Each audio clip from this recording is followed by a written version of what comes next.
মানি না, মানবো না, অন্যায়ভাবে সেশন চার, অন্যায়ভাবে সেশন চার, মানি না, মানবো না, মানি না, মানবো না, অন্যায়ভাবে সেশন চার। আমরা দীর্ঘদিন যাবত যে আন্দোলন করে আসছি, আমাদের যে সেশন চার্জ দিয়ে আমাদের টাকা পয়সা দিই, এর একটা চার্ট আকারে আমাদের দেওয়া, যেন আমরা জানতে পারি ফর্ম ফিল আপের ইতিমধ্যে আমরা জানি আমাদের অতিরিক্ত হার ধরা হয়েছে, অতিরিক্ত টাকা ধরা হয়েছে। আমরা গত বছরও যে পরিমাণ টাকায় আমরা ফর্ম ফিল আপ করতে পেরেছি, এবছর কিন্তু দেখতে পাচ্ছি অনিয়ম।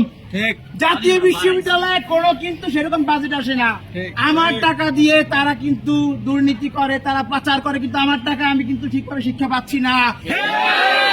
সকলকে একত্রিত হয়ে আমাদের এই সকল বিষয়গুলো উন্মুক্ত করতে হবে, জানতে হবে কোন জায়গায় টাকা দিচ্ছি, কোন জায়গায় টাকা দিচ্ছি আমাদের জানতে হবে। এই কারণে আমরা এখানে একত্রিত হয়েছি।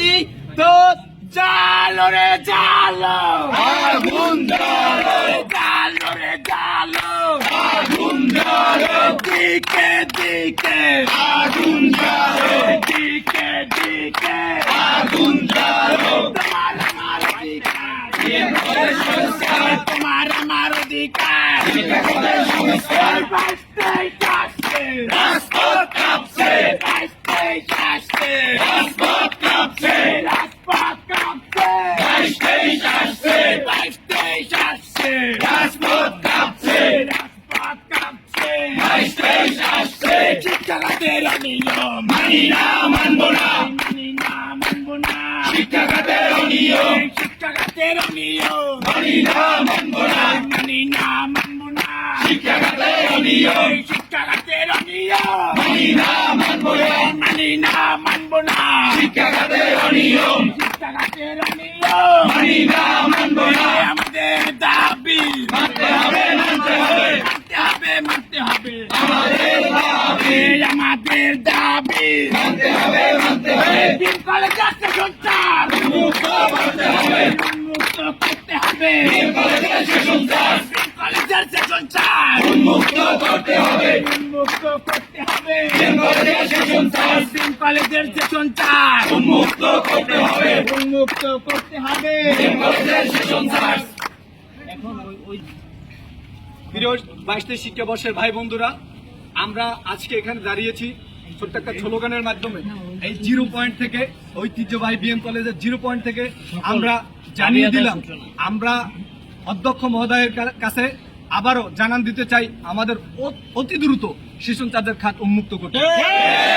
পাশাপাশি জাতীয় বিশ্ববিদ্যালয়ে অনাকাঙ্ক্ষিত এই যে ফি বৃদ্ধি, অনাযাচিত ফি বৃদ্ধি, আমি মনে করি এটা একটা নির্যাতন। জাতীয় বিশ্ববিদ্যালয় তারা কি জানে না যে বাংলাদেশ থেকে এই বৈষম্য দূর করার জন্য 24-এর গণঅভ্যুত্থানে সর্বাধিক রক্ত দিয়েছে জাতীয় বিশ্ববিদ্যালয়ের। আজকে এই জাতীয় বিশ্ববিদ্যালয়ের পরিবর্তন, দেশ পরিবর্তনের পাশাপাশি তারা পরিবর্তন হয় নাই। আমার টাকায় তার ছেলে বিদেশ গিয়ে পড়ে, কিন্তু আমরা এই জাতীয় বিশ্ববিদ্যালয়ে যদি আমরা বৈষম্য একটু মিলাই, বৈষম্যের পরিসংখ্যান করি, 100 ভাগের 1 ভাগও, 100%-এর 1% আমরা বরাদ্দ পাই না। একটা পাবলিক বিশ্ববিদ্যালয়ের একটা স্টুডেন্ট 2 লক্ষ টাকার ঊর্ধ্বে পায়, সেইখানে আমরা একটা জাতীয় বিশ্ববিদ্যালয়ের স্টুডেন্ট 1200 টাকার মতো আমরা পাই না। কতটা অবহেলা, লাঞ্ছনার শিকার হচ্ছে এই দেশে। এই শিক্ষা খাত এতটা দুর্বল, জাতীয় বিশ্ববিদ্যালয় এতটা দুর্বল, তবুও কেন টনক নড়ে না ওই জাতীয় বিশ্ববিদ্যালয়ের উপাচার্যের। বলেছেন 60% উপস্থিতি নিশ্চিত করতে হবে, কিন্তু তার মাথায় এটা নেই যে এই জাতীয় বিশ্ববিদ্যালয়ে 90% নিম্ন আয়ের পরিবারের সন্তানেরা পড়ালেখা করে, কিন্তু সেইখানে তার কোনো এই 90% নিম্ন আয়ের পরিবারের সন্তানের বন্ধুত্ব সুলভ আচরণ তার কোনো সংজ্ঞা নেই। তিনি 60% উপস্থিতি নিশ্চিত করেছে, তার পাশাপাশি এই নিম্ন আয়ের পরিবারের সন্তানেরা পার্ট টাইম জব করেই পড়ালেখা করে। কিন্তু আজকে 60% উপস্থিতি নিশ্চিত করেছে, কিন্তু পার্ট টাইম জব করার বন্ধ করবে, তার কিছু সহযোগিতা করবে, সহযোগিতা করে না।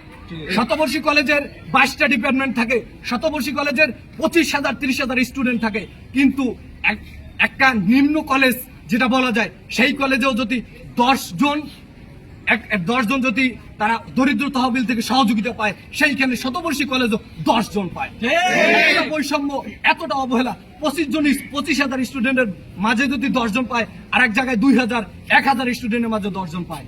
এত বড় বৈষম্য, এত বড় দুর্নীতি, অনিয়মের বিরুদ্ধে আমরা বিএম কলেজ লড়ে যাব এবং আমরা সদা জাগ্রত আছি ইনশাআল্লাহ।